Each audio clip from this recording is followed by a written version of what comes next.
In this video, we will be discussing common line items that classify income statements as restaurants. So if you're kind of trying to determine what kind of organization you're looking at by just looking at the income statement, even if you don't know exactly what it is, there's a few things that you can really look for to determine, hey, this is a restaurant.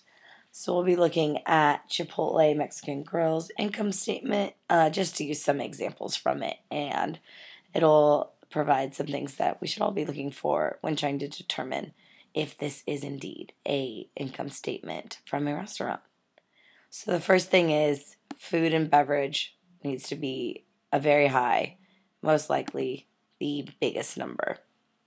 This is because this is a prime cost in operating a restaurant. Without a high food and beverage cost, they would not be selling enough and making enough money to classify them as a restaurant only.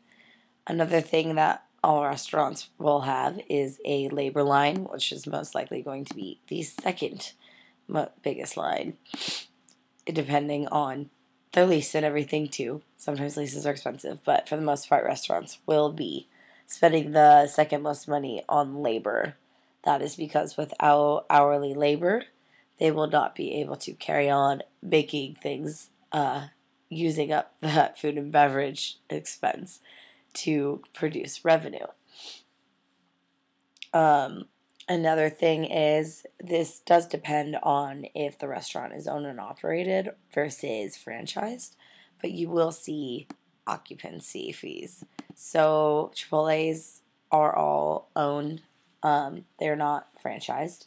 So, therefore, they will be paying occupancy such as rent, leasehold agreements, anything like that.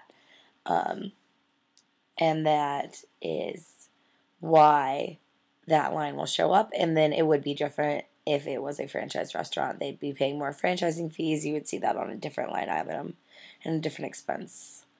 But for the most part, you will see that the biggest things to pay attention to is the high amount of food and beverage as well as labor. If this was just a hotel, you would see different things. Definitely a large amount of labor, but their food and beverage expense would be much, much lower.